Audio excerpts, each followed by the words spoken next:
Long before they acquired 20th Century Fox and brought Searchlight Pictures into that fold, Disney had their own independent film division for several years. It was a studio with a number of successes, but also its fair share of failures and public disputes. That studio was Miramax. Founded by Harvey and Bob Weinstein in 1979, Miramax was bought by Disney in 1993, as they saw a lot of potential in the studio's release of prestigious films made on small budgets. At that point, Miramax had already done well with bringing small and challenging films like The Crying Game, Sex, Lies and Videotape, The Thin Blue Line, and Tie Me Up, Tie Me Down to a wider audience. A number of their releases scored a decent amount of Oscar wins and nominations, most notably The Crying Game and My Left Foot. This acquisition also included the Dimension Films label, which specialized in horror and teen movies. Even though Miramax was now part of the Walt Disney Company, the studio operated more or less independently. The offices stayed in New York, and Miramax handled its own distribution and marketing. There were a couple of requirements the Weinsteins had to follow, though. They had a set budget per year that they were not allowed to surpass. Miramax could not release any films with an NC-17 rating. And if there was any movie Disney was not comfortable with Miramax releasing, the Weinsteins would be forced to sell it to another distributor. It did not take long for Disney to benefit from Miramax's ability at turning independent films into award-winning box office hits. The first year or so of Miramax under Disney resulted in critically acclaimed movies like Jane Campion's The Piano, Kevin Smith's Clerks, Peter Jackson's Heavenly Creatures, Woody Allen's Bullets Over Broadway, the Three Colors trilogy, and most crucially of all, Quentin Tarantino's Pulp Fiction. Miramax had the impressive ability of being nominated for Best Picture every year, with crowd-pleasing films such as the aforementioned The Piano and Pulp Fiction, along with Il Postino and Good Will Hunting, and eventual winners The English Patient and Shakespeare in Love. Although Harvey Weinstein's heavily organized Oscar campaigns did call into question the results, which are still controversial to this day. Dimension Films scored successes of their own, most prominently with Wes Craven's Scream series. Dimension even did extremely well with the comedy Scary Movie, which was a spoof of Scream. Disney did run into occasional trouble for some of the films Miramax chose to distribute. One of the first major controversies came from the British film Priest, which came under fire from Catholic organizations for its story of a gay priest. Disney was threatened with boycotts, but still allowed Miramax to release the film, and the headlines and controversy probably helped Priest at the box office. Then there was Kids, directed by Larry Clark. The MPAA awarded the movie an NC-17 rating, and they refused to budge. So Weinstein bought the film himself and created a new distributor just to release this one movie, which ended up being very profitable. There was also Kevin Smith's Dogma, which became a hotbed of controversy for daring to be a comedy about the Catholic Church. The Weinsteins offered to buy the rights from Disney, which they did for $10 million, and the film was distributed theatrically by Lionsgate. Unfortunately, because the Weinsteins currently own the rights to Dogma, and Smith eventually severed ties with them even long before the sex scandal, the movie is now unavailable to watch via legal distribution methods. Something Miramax tried desperately hard to do, with little success, was enter the family market that Disney was a big player in. They released a number of family films that came and went at the box office, or had minimal distribution and advertising, including a butchered cut of Richard Williams' The Thief and the Cobbler, which added distracting new voiceovers, and one of M. Night Shyamalan's earliest movies, Wide Awake. Miramax also started releasing the Pokemon movies in North America, after the series was already waning in popularity there. And need I mention Roberto Benigni's Pinocchio? Dimension Films did eventually find plenty of success with Robert Rodriguez's Spy Kids movies, though. Disney was certainly happy to reap the benefits of that series. Even though Miramax and Dimension handled their own marketing, the Mouse did occasionally help advertise the films. The Finding Nemo DVD even included a trailer for Spy Kids 3 in its preview section.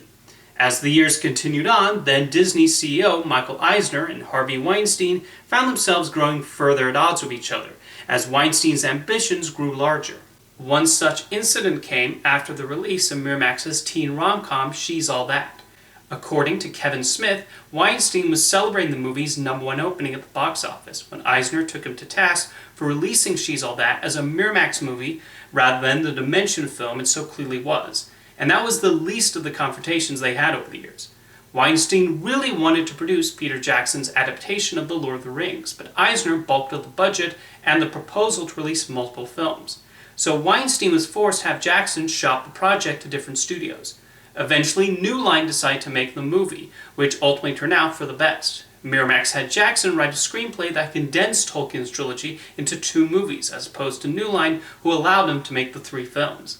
I don't know if Eisner and Disney kicked themselves for letting The Lord of the Rings go elsewhere, but Weinstein certainly was not pleased. As Miramax continued to release hits like Bridget Jones's Diary and Tarantino's Kill Bill duology, in addition to Oscar winners with Chicago and Finding Neverland, the studio also continued to invest in bigger budget productions. Martin Scorsese's long-in-development passion project, Gangs of New York, went over budget, eventually costing over $100 million. Another Oscar hopeful, Anthony Minghella's Civil War love story, Cold Mountain, similarly ended up costing $80 million, even as the production moved to Romania to help bring the budget down. This did not sit well with Disney, which viewed Miramax as an outfit that produced low-budget films with potentially high rewards. The ultimate nail in the coffin for the Weinstein's time at Miramax came with Michael Moore's Fahrenheit 9/11. When Miramax announced plans to release the film, Disney immediately told them not to.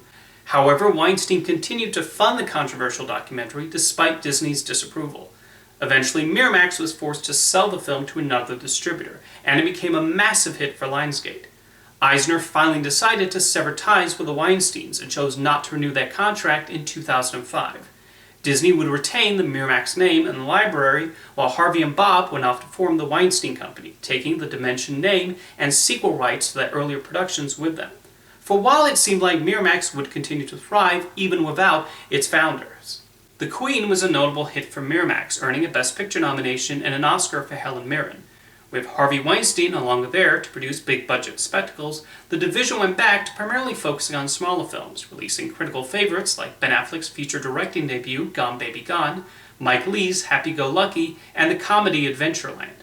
Miramax's biggest win at this time was the Coen brothers' No Country for Old Men, which won the Oscar for Best Picture. They also handled the international distribution of Paul Thomas Anderson's There Will Be Blood. It helped that Dick Cook, the chairman of Walt Disney Studios, was a champion of Miramax and saw a lot of value in Disney continuing to release those kinds of films. However, in 2009, Bob Iger told Cook to step down, and not long afterwards, Disney announced plans to sell Miramax. Bizarrely, that included their library, which always confused me considering how extensive that catalog was. There's an alternate universe where they did not get rid of those movies, and you would be able to watch Spy Kids on Disney+. The last film released by Miramax under Disney was the Jason Bateman-Jennifer Aniston comedy The Switch.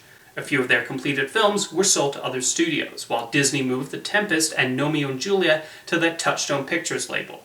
A company called Film Yard Holdings acquired Miramax in 2010, and then signed a deal with Lionsgate to handle the home video distribution of its library. In 2016, Miramax was sold to BN Media Group, although interesting enough, Harvey Weinstein showed his own interest in buying his former studio. That did not happen for obvious reasons, and after the Weinstein Company filed for bankruptcy, the script was flipped, and Miramax threw their hat in the ring as a possible buyer. Eventually, Viacom acquired a 49% stake in Miramax, resulting in Paramount Pictures having part ownership of the Miramax library.